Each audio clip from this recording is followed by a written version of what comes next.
I'm Andrea Hable, President of the League of Women Voters, Woodbury Cottage Grove area. The purpose of the League, national, state, and local, is to empower voters and defend democracy. For more than 100 years, the League of Women Voters has been a trusted source for nonpartisan voter registration and education, and a long-standing witness to Minnesota's proud tradition of voter access and election integrity. The League's mission is to encourage informed and active participation of citizens in government, work to increase understanding of major public policy issues, and influence public policy through education and advocacy. The League strengthens our communities by promoting voter registration, conducting candidate forums, and informing voters on public policy through education. We invite you to visit our website, lwvmn.org, to learn about the statutes, best practices, and safeguards associated with Minnesota elections. Follow the link to Vote 411 for a one-stop shop for all your election needs personalized to you, including a voter's guide. We hope all of our candidates here tonight have submitted their information to our voter guide. And now I'll turn it over to our moderator, Liz Nordling. Hello and welcome to this League of Women Voters candidate forum for Minnesota House Districts 47A and 47B. I'm Liz Nordling, a member of the League of Women Voters from outside these districts, and I will be your moderator. The League of Women Voters Minnesota and our local leagues conduct candidates forums to provide the public with an opportunity to hear candidates discuss the issues that are important to members of the public. The League is a nonpartisan organization that does not support or oppose any political party or candidate. The views expressed in each forum are those of the candidates, not those of the League of Women Voters. League of Women Voters Minnesota and our local leagues post complete, unedited recordings of our forums. Editing is authorized only for official media reporting. Excerpts or edited clips of candidates' forums may not be used for partisan or political purposes. All candidates who filed to run for this position were invited to participate, and they are: in District 47A, Amanda Hemmingsen-Jaeger and Teresa Whitson. In District 47B, Ethan Cha and Dwight Dorau. To begin, each candidate will make an opening statement of up to 1 minute. For the opening statements, candidates will respond in alphabetical order, but thereafter the order of speaking will be rotated. Candidates will have 1 minute to respond to each question. Candidates, you don't need to use your full time. You just say what you have to say and be done. That will allow time for more questions. Each candidate will have up to 3 opportunities to clarify information or to rebut other candidates' responses.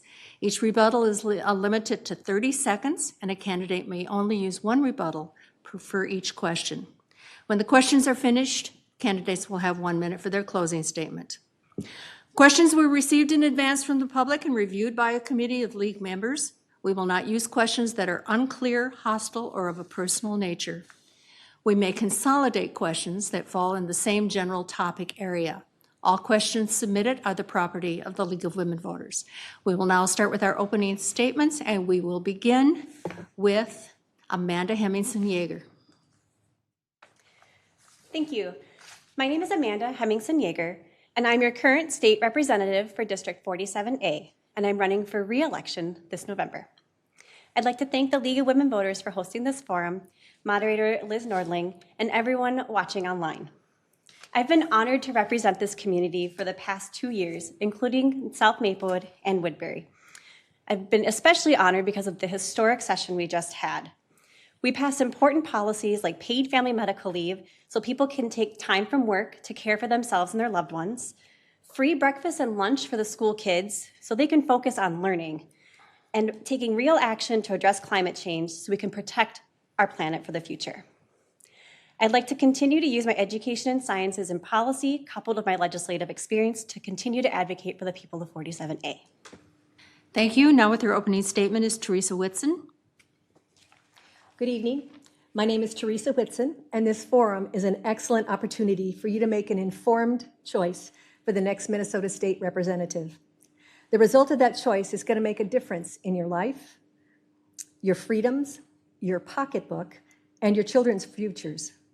My dad and brother were career Air Force officers, and I had the opportunity to live all over the country and overseas.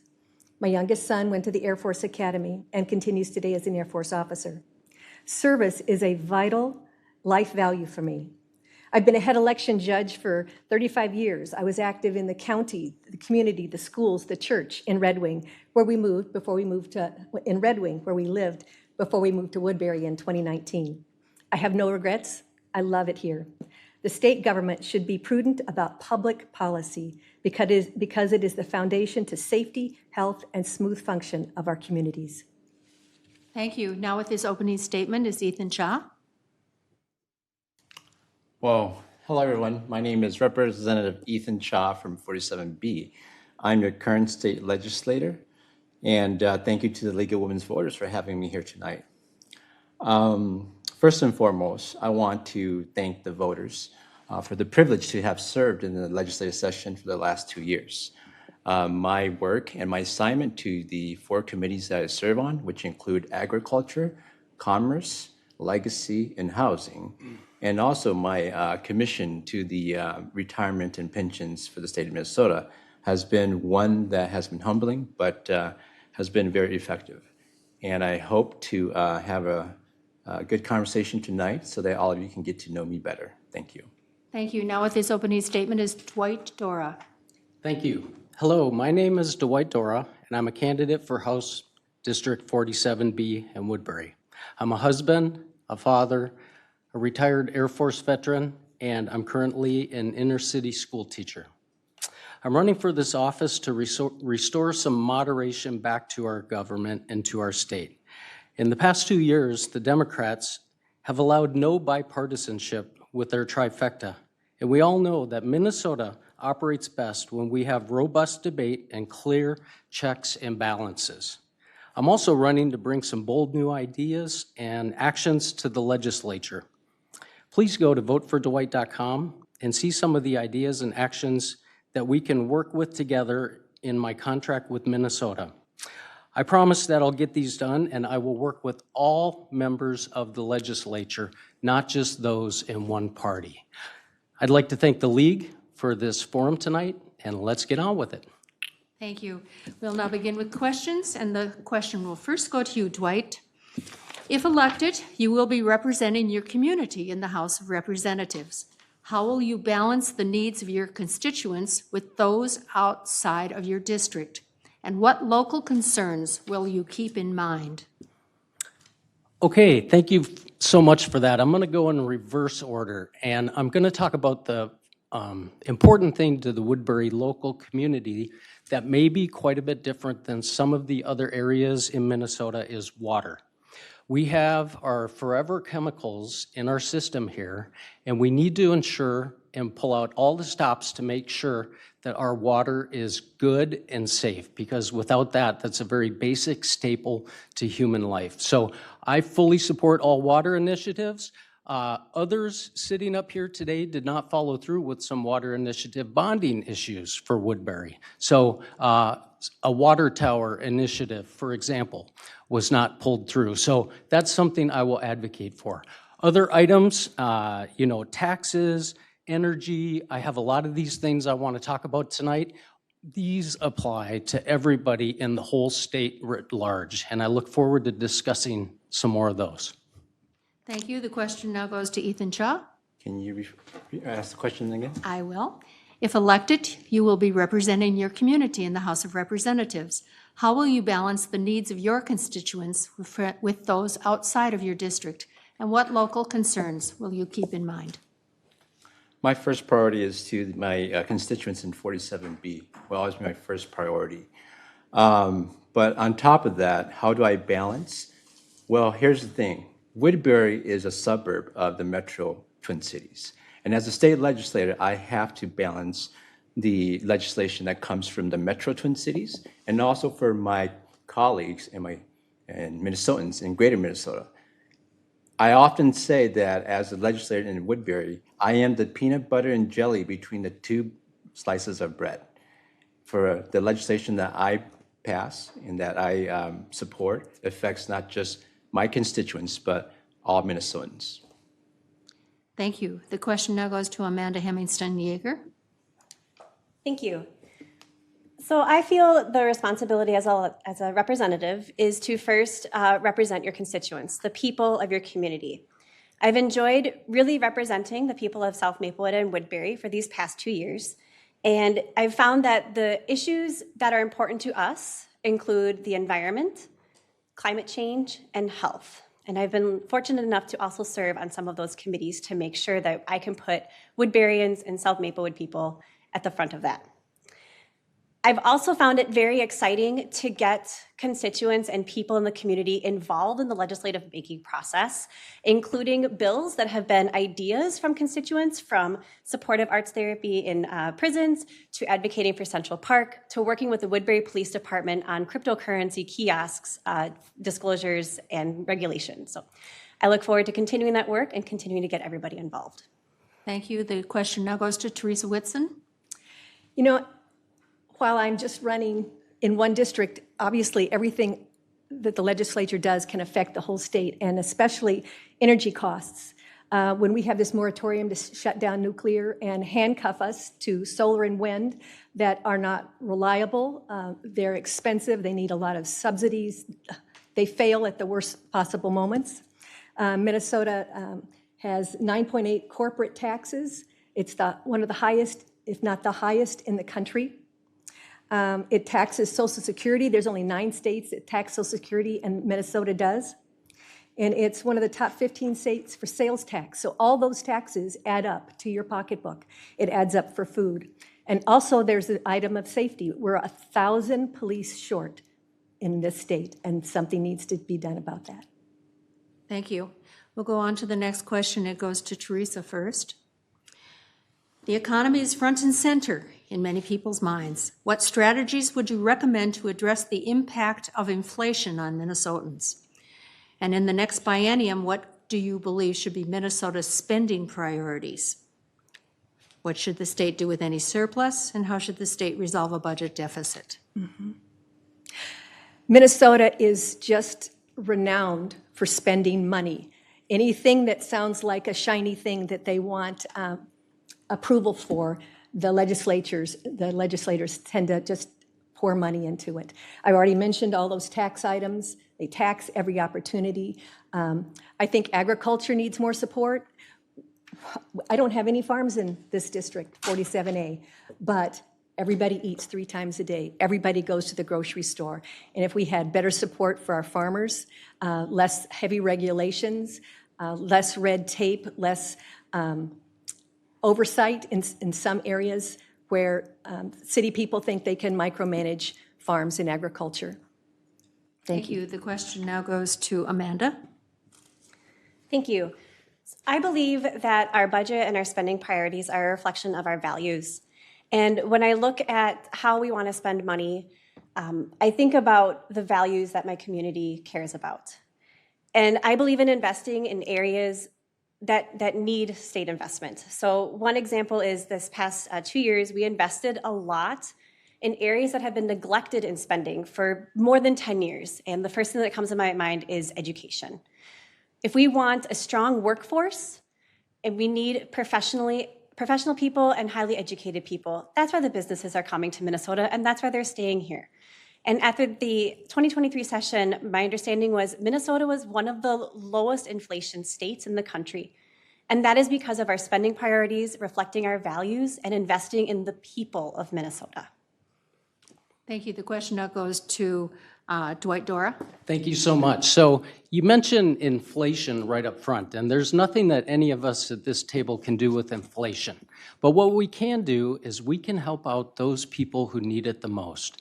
If you go to votefordwight.com and look at my contract with Minnesota, I am proposing that we cut our business tax by 20% to make us on par with Wisconsin, and that'll help grow jobs, grow the economy, and consequently grow the tax base. I want to get rid of the Social Security income tax. And finally, I want to reduce the taxes on our lowest tax bracket by 20%. That will save our lowest income earners about $600 a year. Doesn't sound like much, but it is a lot for them. Let me just mention one other thing. You mentioned that what would we do if there's a future surplus? There will be no future surplus. We have a fiscal cliff coming in 2027 due to this legislature. Thank you. The question now goes to Ethan Shaw. Can you ask the question again? I'm sorry, I didn't hear it. The economy is front and center in many people's minds. What strategies would you recommend to address the impact of inflation on Minnesotans? And in the next biennium, what do you believe Minnesota's spending priorities should be? What should the state do with any surplus, or how should the state resolve a budget deficit? As you're sitting in the legislature, if you reelect me back into the House of Representatives, I will continue to work in the areas of families, children, and the environment. Those are my 3 priorities, and I'll tell you why. You know, we are serving the legislature to protect working families and our future includes our children's future. That includes the investment in education, that includes the investment in their safety, and I also want to address the income tax, I guess, elephant in the room about Social Security tax. As you're sitting legislator, in the last 2 years, we have passed legislation to cut Social Security tax that impacted 76% of all Social Security income earners. And that is just the start of something that we will continue to do to support. Thank you. We'll move on to the next question, and it will go to Ethan first. Yes, Dwight? You want to use one of your rebuttals? Yeah, I would like to Okay. use a rebuttal here. So my opponent here says that his focus on children and education is his top priority. And yet they raised our budget over $1 billion in this session. And yet how much of that went to the basic problems that we're having in Minnesota, which is reading, math, and science. And the mandates, 65 plus mandates that they gave to all of our independent school districts basically took away their independence and will raise local taxes. Thank you. Anyone else? Then we'll move on to the next question. It goes to Ethan first. It's on education. What should be the legislature's role, if any, in determining school curriculum and what is taught in the classrooms throughout the state? I think that the role of government in education is to mimic our constitutional rights. And as you know, legislators who legislate in the area of education, that we should ensure that the curriculum that is put out there reflects our culture and our priorities and what the future entails for our families. Thank you. The question now goes to Dwight Dorau. Okay, the question is about the role of the state government in education. So there's a lot of roles that they have by the Determining school curriculum. Oh, determining school curriculum. Okay, so I have that a little off, I guess. I think that most of the textbook organizers, you know, as a public school teacher myself, a lot of the curricula comes to us and we look through it, and I think it's a very good reflection of our society and our schools. I have 8% of a white population in my high school. All the rest are minorities, so we very much cover all of those issues as well. I think to get to the funding aspect of it, though, I really do think that all these mandates are going to hurt the opportunities for our independent school boards to come through. Maybe not in Woodbury specific, but to your earlier question, we need to look out for the whole state, right? So some of the rural areas that don't have as many resources will not be able to keep up with that spending and all those mandates. Thank you. The question now goes to Teresa Whitson. As far as curriculum goes, parents are the first teachers. Parents ought to always be informed. And the way it stands right now, it is very difficult for parents to know what the curriculum is. They are not informed. Sometimes it's hidden. I think it's not academics, it's agenda hidden in so many subjects. I know from my own children, Planned Parenthood was all the curriculum that was used in the high school where my kids were. And as a result, I chose to teach the health class myself for 7 years because I thought my children deserved the opportunity not to just be fed the agenda of Planned Parenthood through a public school. Parents' values are not given weight, and their values are often ignored. Thank you. The question now goes to Amanda. Amanda? Thank you. I believe kids have the right to learn in an inclusive and welcoming environment, no matter their zip code or their income. And I believe kids have the right to information that is scientifically, medically, and historically accurate. Our school system prepares our future to tackle our future concerns and issues in Minnesota. And we want to make sure that we are handing our kids and our future tools that will make them well prepared. And I believe in following the lead of our teachers because their passion and their knowledge and their experience comes forth every day in the classroom. And I do that by intentionally engaging with them to better understand how I can make comprehensive and good policy. Thank you. Anyone have any additional comments? Then we'll move on to the next question, which goes to Amanda first. What will you do to ensure that funding of our public schools adequately keeps up with inflation and population growth? That is a great question. I think we already did some of that this past in 2023 when we tied the education formula to the rate of inflation. So now as costs go up and the schools with inflation, the school funding will automatically go with it, so they don't have to come to the legislature to ask for additional funding just to cover the cost of inflation. I also believe, again, that when we're investing in our state's future, we need to make sure that the state is following through on that investment. We need to continue investing in our teachers, investing in our paraprofessionals, and investing in making sure that our kids have the tools they need to be able to read, write, and do math. Thank you. The question now goes to Teresa Whitson. I think the funding should follow the students. I think parents ought to have the opportunity to move their students to the school where they think they would best be educated. I think that there are political things that go on in public schools that some parents would like their kids to not have to be involved in. I think parents ought to have the freedom to choose. Thank you. The question now goes to Dwight Dorau. Well, you talk about how to keep education funding to keep it up with inflation. Well, this legislature that we're witnessing right now blew way past that. At over $1 billion spent on education at the state level alone. $118 million of that to reading, a small amount, right? So we should have thought about tying it to inflation a long time ago, not now, because we're already way past that, and we're gonna have a deficit coming up soon and a huge debt despite all these additional taxes.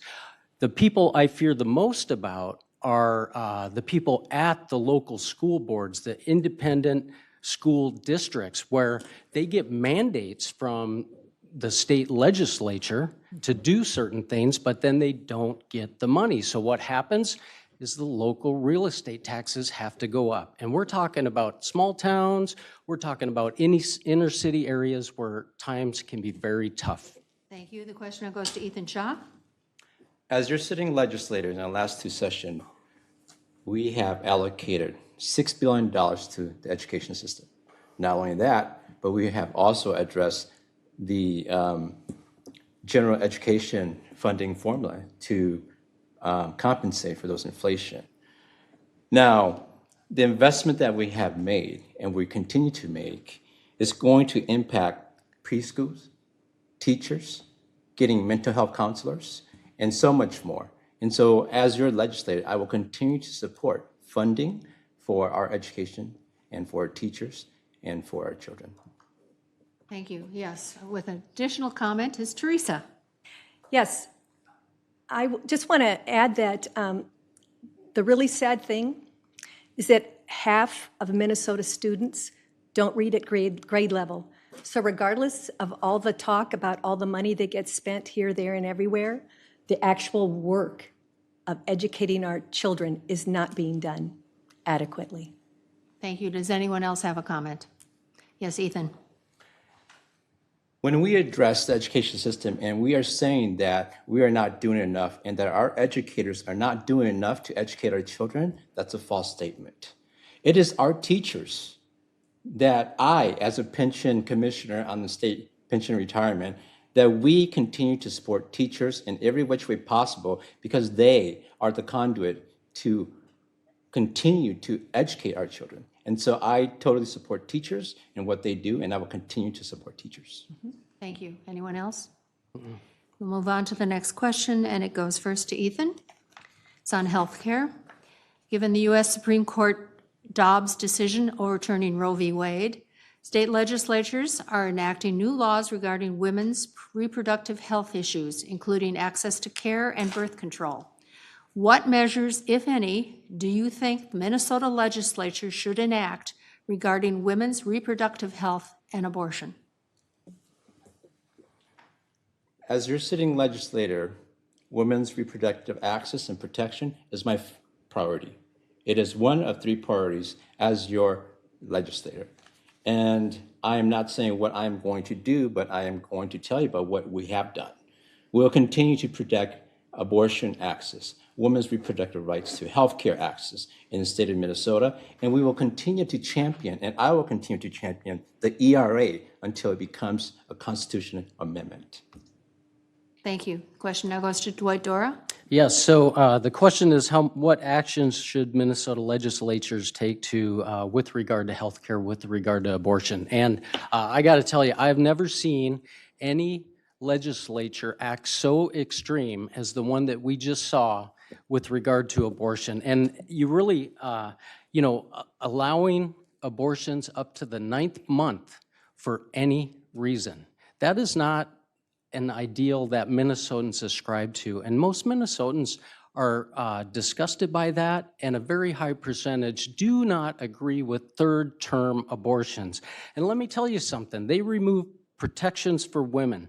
There's no more parental notification. Well, how would you like it if your 16-year-old daughter could not come to you to talk to you about that?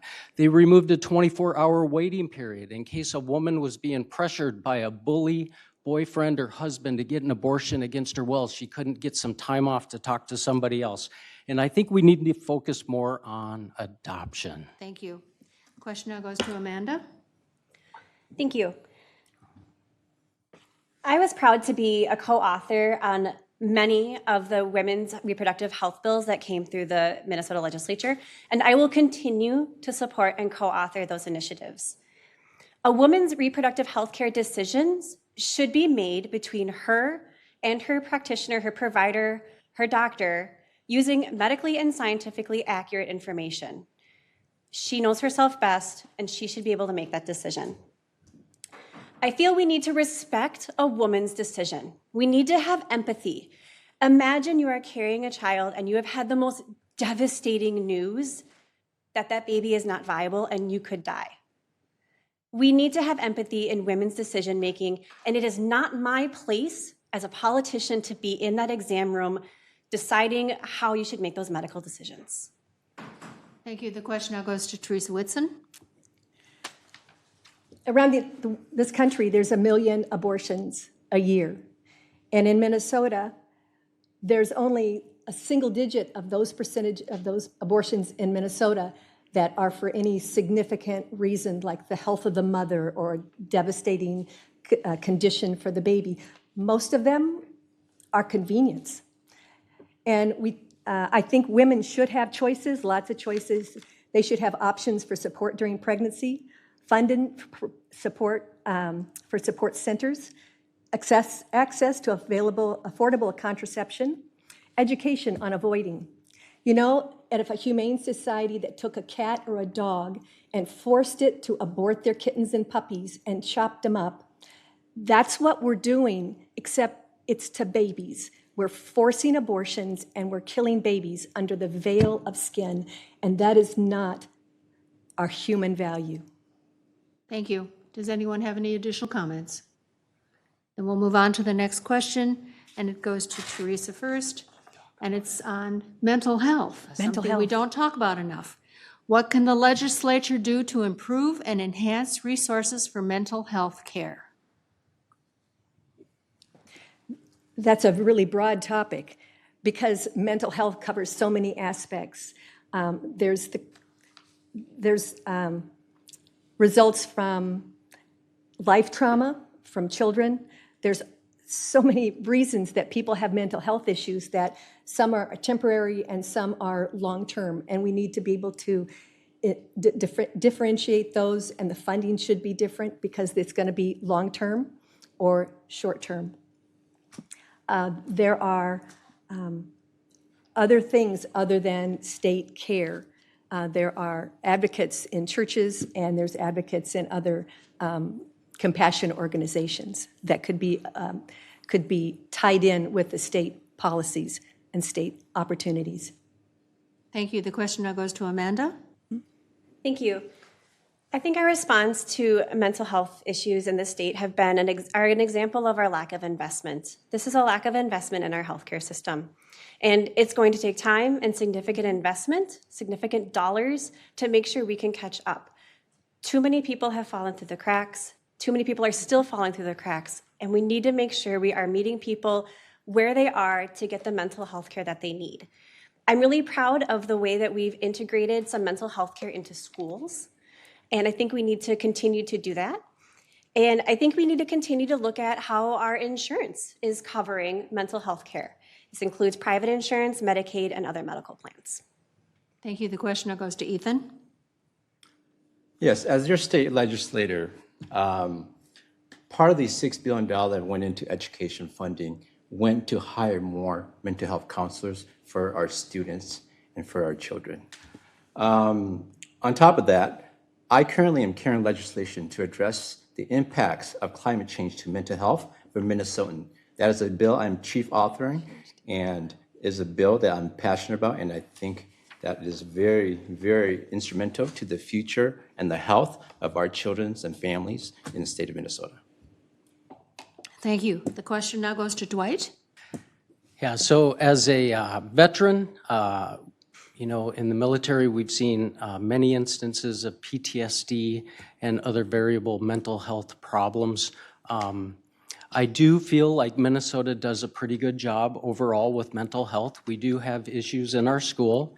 At Johnson High School, where I teach, we just had a little bit of a scare today with a threat that came from the outside.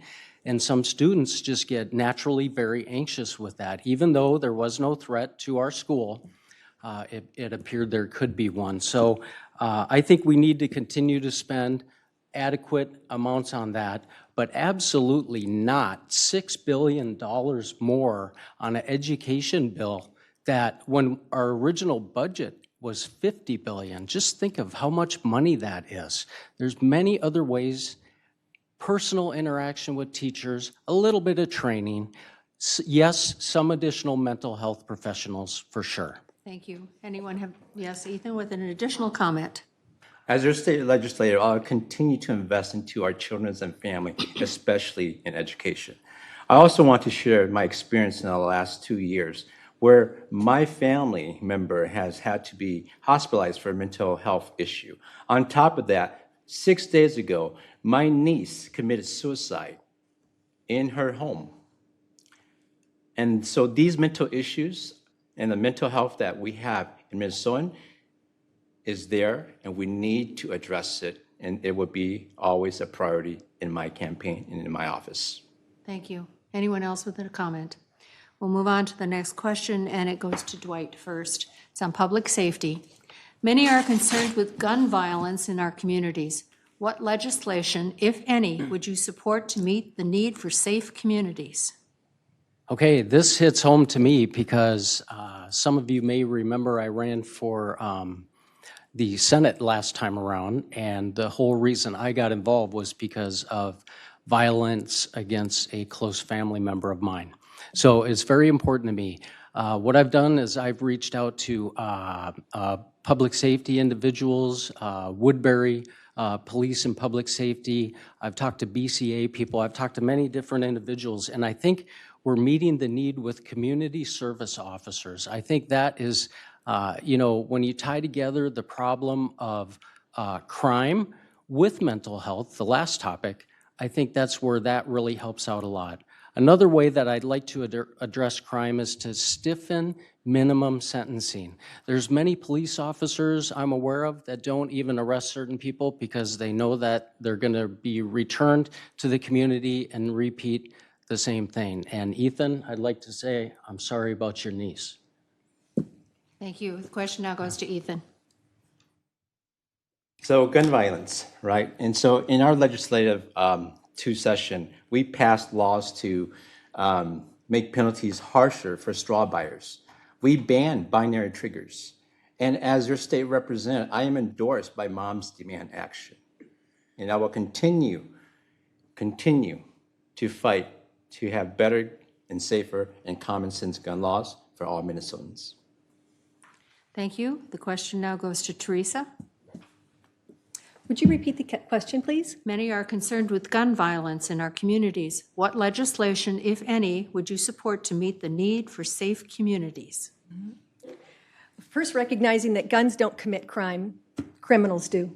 It's not the piece. If they didn't have a gun, they'd use something else. There's a new, like a community ed class you can take on how to prevent knife violence. Well, that's a new topic we shouldn't have to deal with. But it seems like, as was spoken, between crime and the drugs and the mental illness, the gangs, and also the lenient policies that, yes, straw buyers may have something to do with guns, but they're not the criminals. Keeping the criminals from preventing more crimes, whether you keep them in jail longer or whether there's just stronger penalties. I think it ought to be considered normal for a person to defend themselves and not have to retreat back into a corner and at very last result be able to defend yourself. I think defending yourself ought to be, and your family ought to be able to be a first priority. Thank you. The question now goes to Amanda. Thank you. So in addition to the provisions that Representative Cha mentioned, we also passed red flag laws to make sure that domestic abusers do not have access to firearms to go back and kill somebody. And we also passed universal background checks to make sure that the people that are buying and selling these guns have the ability to do so and to do it safely. We've also explored other provisions like safe storage. My dad was a hunter and owned guns. He kept them ammo separated from the firearm. They were locked in a safe, which was locked in a closet, which my siblings and I never knew. That's kept us safe. And I think we need to explore that safe storage bill some more in this upcoming session. Thank you. Does anyone? I have one more. Oh, I'm sorry. Taking a breath. Thank you. All in all, I will support measures that keep our neighbors safe from others and safe from themselves. Thank you. Sorry about that. Does anyone have any additional comments? Then we'll move on to the next question, and it goes to Amanda first. What measures would you put in place as the state rolls out the legalization of marijuana? Great question. So this was something that was talked about a lot. A lot of thought went into it. It actually went through pretty much every committee, if not all committees, to make sure that we were passing the most comprehensive policy possible, looking at it from all different angles, including community engagement, personal experiences, cities, law enforcement, you name it, we were engaging. Now, as it rolls out, as with any new policy, we're going to find things that need to be addressed. And I look forward to working with cities, for example, on the city ordinances where people can smoke marijuana in public or not smoke marijuana. I think that would be a very good conversation. And I look forward to continue to make this bill stronger so that people can have the alternative treatment they need from opioids found in marijuana, and that we can make sure people in our community are safe. Thank you. The question now goes to Teresa. It's amazing that the discussion doesn't include how we will react to when we have impaired drivers. There are no tests. It's the states that have passed marijuana laws have had increase in other crimes as well as car accidents, and there are more restrictions on cigarettes written in the laws right now than there is for the marijuana. And I think we're going to see a cascade of issues that weren't anticipated. Thank you. The question now goes to Dwight. So I don't feel like some politicians. I guess now I am one because I'm running for the House. But politicians don't need to know all the answers. So I'd love to hear more from my community on this.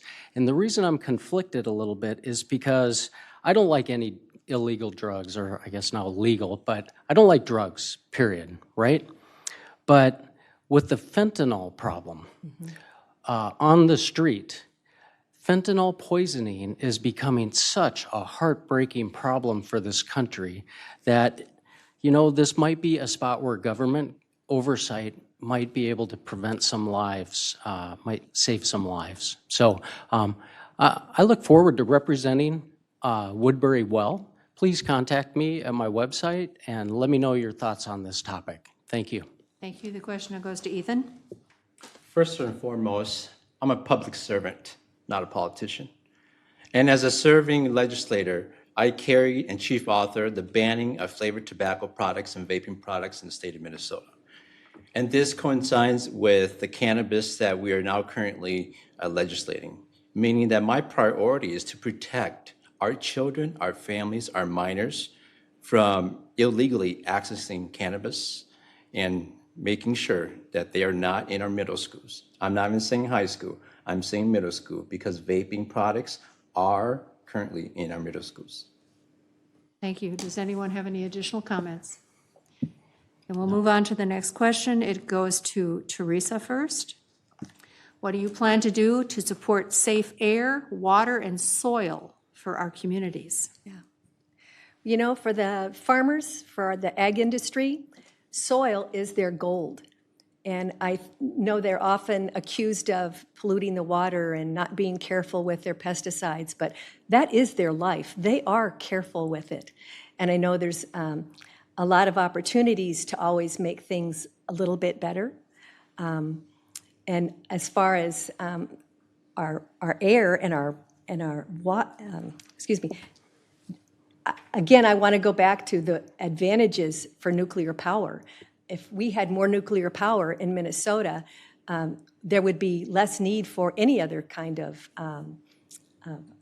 combustible energy. We wouldn't have even the natural gas plants, perhaps. We would be able to sufficiently supply at great economic value of nuclear power.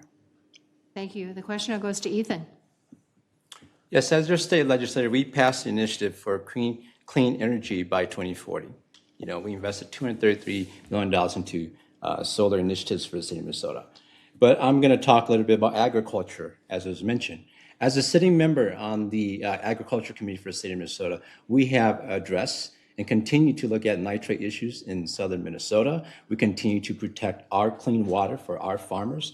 And as a sitting member of the legislature, I carried and chief author the Grain Indemnity Fund bill, which was a $10 million fund to protect our Minnesota farmers who are producing grain in the state of Minnesota. Thank you. The question now goes to Dwight. Yep, there you go again, Ethan, throwing more money at a problem without being able to explain why it's helpful and why the budget needs to increase so much. My plan at votefordwight.com for clean air is to double our nuclear output by doubling the reactors at Prairie Island and Monticello nuclear plants. We're going to modernize them. We're going to make them safer. Ethan Cha passed this carbon-free law for 2040 and provided no plan to get there. I've got that plan. Clean water, I talked about that before here in Woodbury. We need all stops removed to keep our water clean. And you did not vote for that bonding bill. You didn't even bring a water tower home. And finally, I agree with Teresa tremendously, growing up on a small farm, that the farmers know how to mix their soils and their fertilizers appropriately, and GPSs really help that, so no problem there. Thank you. The question now goes to Amanda. Thank you. So As a scientist, this is one area where I really make sure that we think at the ecosystem level, because what we impact in step 1 will have an impact steps 2, 3, 4, 5. And I feel I have the education, the experience to think about that ecosystem mindset. We also need to make sure that we keep a lens for environmental justice. Not all of us are impacted the same way when it comes to clean water, air, and soil, and we all have a right to all of those things. The environment is a top priority for our community. I think this was probably one of my top 3 emails that I received as a legislator. And I'm also a co-chair of the subcommittee on Minnesota water policy, where we met to talk about the issues of water, including nitrates, including PFAS.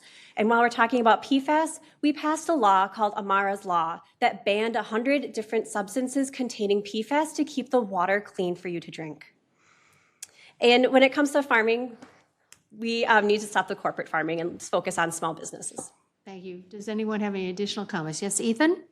Yes, as your sitting legislator, I was a co-author with the chief author sitting to the right of me, who was Amanda Hemmingsen-Jaeger, who actually chief authored, and we pushed for a bonding bill for $7 million for Woodbury. Now, let me get this on the record straight, that the bonding bill passed out of the Housing and did not make it through the Senate. That means Ethan Cha, your state representative, did vote on the bonding bill, was a co-author with the chief author from 47A. Thank you. Anyone else with an additional comment? We'll move on to the next question, and it'll go to Ethan first. It's on housing. The housing crisis is being impacted by corporations buying houses and putting them up for rent. This practice reduces the number of houses available for individuals to buy. What are your thoughts on a solution to this problem? Yes, this is a great topic. As for, I sit on the Housing Committee and Finance Policy for the state of Minnesota. And yes, Dwight, we did spend $1.3 billion to ensure that Minnesotans would have a roof over their head. Because at the intersection of a person's health, safety, and family is having a roof over their head. These include investment in Section 8 housing, down payment assistance, providing shelter for our homeless, and addressing housing issues all across the state. Now, remember, we are 100,000 units short in the state of Minnesota, 100,000 short. And we will continue to chip away at this elephant to make sure and ensure that everybody has a roof over their head in the state of Minnesota. Thank you. The question now goes to Dwight. Yeah, I think for the housing issue here in our state, it's just so exacerbated by the inflation that we've witnessed in the last 2 years. In fact, I remember, Ethan, you and I were in this room a couple years ago, and as I recall, I was the guy who said I would give the entire surplus back to the taxpayers, because what a great time to give that money back to them. When they're hurting from that high inflation, a young family, what a difference $4,000 or $5,000 would have made for them. That could help out with housing and all sorts of other things. Maybe they could have afforded that mortgage. Maybe they didn't have to move back in with mom and dad. You guys squandered that entire surplus, Ethan, and then you're bragging about it here tonight, and then you raised our budget by another $10 billion. Ladies and gentlemen, you have not met a bill or a spending program that you will not agree to. And we need to start looking out for the taxpayers. Thank you. Question now goes to Amanda. Thank you. I've been able to learn a lot in this space when it comes to housing, and especially learning about corporate landlords. And I just think about what a way to take advantage of people. These are people looking for a home, and to be taken advantage of through corporate greed, I don't find acceptable. So I would support legislation to rein in those and increase our renter and tenant rights. I think we also need to make sure our first-time home buying is more accessible. And while we're talking about it, homeowners insurance is another topic. With the more extreme weather due to climate change, condos and HOAs are getting dropped or having their insurance go through the roof. Single-family homes are experiencing it as well. So we need to take a good look at that to make sure we're addressing that aspect of home ownership as well. Thank you. The question now goes to Teresa. Would you read the question again, please? The housing crisis is being impacted by corporations buying houses and putting them up for rent. This practice reduces the number of houses available for individuals to buy. What are your thoughts on a solution to this problem? Yes. Well, it's amazing that we talk about corporate greed when, if you look at our tax situation in Minnesota, you look at the spending situation for the Minnesota House and Senate, Minnesota government, they're greedy. Get all the money they can to give it out where they choose to fund programs that have a lot of dubious value. One of the things that keeps getting brought up is the climate change. Well, you know, since the 70s, climate change has been called so many things, and what it seems to come down to is it leads to government control. Let's take away your freedoms. Let's make things work so that the government is involved in every area of your life, not allowed to maybe buy the stove you want, have the car you want. I think the mandates for housing, the rules, the regs, the red tape, the taxes, the licensing, so many of those things handicap being able to build houses that are economical. Thank you. Does anyone have any additional comments? Then we'll move on to the next question, and it will go to Amanda first. As a member of the legislature, what measures, if any, would you support to reinforce or ensure voter confidence in our elections? This is a great question. I remember learning from the Secretary of State that we have over 80% voter turnout in our elections. We are routinely, consistently top 1 or 2 in the country for voter turnout. This tells me that people want to vote and they feel comfortable in voting. We've passed some legislation this past year to make sure that more people can take part in voting. The one that comes to mind is called Restore the Vote. If people who have committed crimes have done their time and they are back in society, they now have the full rights of society, including the right to vote. I think as we look towards increasing violence around election judges and election polling places, I think we need to look at legislation to protect those people, including prohibiting firearms within 100 feet of a polling place, for example. We need to make sure people feel safe and comfortable when going to cast their vote to protect our democracy. Thank you. The question now goes to Teresa. As I said earlier, I've been an election judge for 35 years. And the number one thing that would help in voter integrity, election integrity, is voter ID. This last year, the Minnesota legislature gave driver's license to 80,000 illegal entry migrants. And I understand there's some reasons to do that, but there was nothing on there that lists whether they're a citizen or not. And that's what we would use to check to see if you were a legal voter. I think we should shorten the amount of time that the voting process takes. Right now, it starts September 20th, goes all the way to November 5th. That is such an opportunity for so many nefarious things to happen. So many things can go sideways when you let it go that long. We should shorten the amount of time that voting is allowed to happen. Thank you. The question now goes to Ethan. Yes, as your sitting legislator, I support HF 28, which is restore the vote for 55,000 Minnesotans. Not only that, but I support HF 3, which is the People's Act, which is to strengthen the election law, to have more transparency, to have cleaner campaign finance disclosure, and also trying to address the voter intimidation, harassment, and retaliation. And so I think that even though we do have a high turnout, probably the number 1 or 2 in the nation, that as your legislator, I will continue to strengthen our laws to have more transparency and more access for everyone. Thank you. Now goes to Dwight. Yeah, so I think Minnesota does a very good job with voter integrity and voter confidence. I know there might be some hiccups in different places. We just had the example, was it in the primary, I think, where 1,200 votes got misplaced and not found until the next day. So that certainly doesn't help when it's local to us here when that happens. I think voter ID is a great idea. I think some sort of licenses or IDs to identify people who are not citizens and cannot vote is a good thing. And the voting season is a long time. I mean, it begins on September 20th, and maybe we should reduce that some. Maybe we could do a holiday. maybe Election Day should be a holiday for us, and those who are working could get time off. But overall, I really support Minnesota's take on elections. I think that people like Teresa and other people that sit there and do these jobs of election judges do a very good job for us. Thank you. Yes, Amanda? I just want to point out one important step when it comes to the voter registration process. Secretary of State Steve Simon and his office do an incredible job making sure our elections are safe and secure.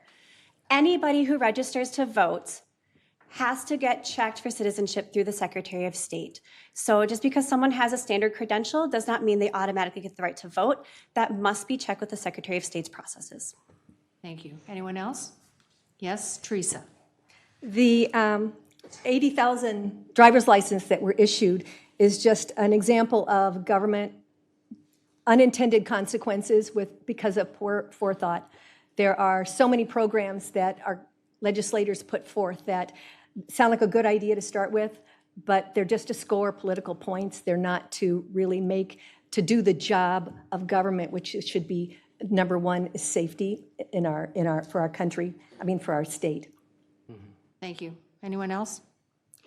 Unfortunately, there's never enough time to cover all the issues, and that was our final question. So we'll now move to closing statements, which we will do in reverse alphabetical order, and each candidate will have 1 minute to summarize their qualifications and positions. And we'll begin with Dwight Dorau. Okay, thank you. Ladies and gentlemen, when I'm elected, I strongly desire to represent you well. So if you're tired of all the bickering and petty politics of our current legislature, I invite you to vote for me. Let's plot a positive course for Minnesota's future. Together, we can help our hardworking families, provide financial relief for our seniors and our lower income earners, protect our children, promote clean energy, ensure Woodbury has clean water, absolutely, and set the right climate for our small businesses to be competitive and grow our economy and create jobs, because it's the only way out of this fiscal cliff that's coming up in a few years. So please go to votefordwight.com and join our movement, and remember to vote on November 5th. Early voting starts September 20th, ends November 4th, right here at City Hall. And thank you to the League of Women Voters for hosting this. I wish we had more time tonight. I was just getting riled up. And may God bless America, Minnesota, and all of you. Thank you. Thank you. Now with his closing statement is Ethan Shaw. Yes. Thank you to all the voters who sent me on this journey to serve the state Minnesota legislator for the last 2 years. It has been a humbling experience and a privilege to serve all of you. For those of you that voted for me, I continue to ask for your support. And for those that do not know anything about Representative Ethan Shaw, I encourage you to look me up, to look at my legislative record and have a conversation. I want to continue to serve and return to the House of Representatives, to the work that you sent me there to do that is not yet finished. So thank you. Thank you. Now with her closing statement, Teresa Whitson. I have a lifetime of service to my family, at church, and my community. And our great country was built on service, sacrifice, and initiative. Democrat President John F. Kennedy famously said, "Ask not what your country can do for you, ask what you can do for your country." And in tax policy, President Kennedy would be a conservative Republican today. All the smothering DFL tax policies and increases my opponent voted for seem to justify the words of Republican President Ronald Reagan. Government's view of economy can be summed up in a few short phrases. If it moves, tax it. If it keeps moving, regulate it. And if it stops moving, subsidize it. The problem is that Minnesota government spends too much and spends it arbitrarily. I was raised to know this country is worth dying for, fighting for, praying for, and worth serving. My name is Teresa Whitson. With your vote on November 5th, I'd like to serve in the Minnesota House. Thank you. Thank you. Now with her closing statement is Amanda Hemmingsen-Jaeger. Thanks again for hosting, and thanks again for watching. I'm proud of the work our legislature has done these past 2 years. I brought your stories from the community with me to the Capitol and made sure you were at the center of my decision-making. Through my work at the Capitol, I've been able to fulfill many of the campaign promises I made, including those focused on working families, investing in education, addressing climate change, and championing healthcare. But I know our work is not done. We still need to address big issues like affordable childcare and fixing our broken healthcare system. I would like to continue to utilize my analytical thinking, my professional experience, and my community engagement to pass thorough and comprehensive policy. I invite you to visit my social media and my website, amandaforemmonshouse.com, to learn more and to get in touch. I look forward to earning your vote again this November, and I would like to say a happy anniversary to my husband. It's 15 years today. So thank you. Thank you. This concludes our forum for House Districts 47A and B. Thank you, and remember to vote. Early voting is September 20th through November 4th, and Election Day is November 5th. Thank you to the candidates for choosing to run for office and for your participation in tonight's forum. Thank you to all of you who viewed the forum live tonight or who view the recording between now and the election.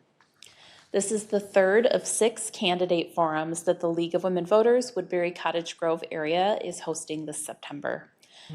This is one of our most important services to our community. Last year we had nearly 5,000 views of our forums. We had the forum for Cottage Grove City Council and Minnesota House Districts 41A and 41B last week, and we encourage you to share and watch the replays of those with your friends and family in Cottage Grove area. The Woodbury City Council candidate forum will be starting shortly in about 15 minutes when this one is wrapped up.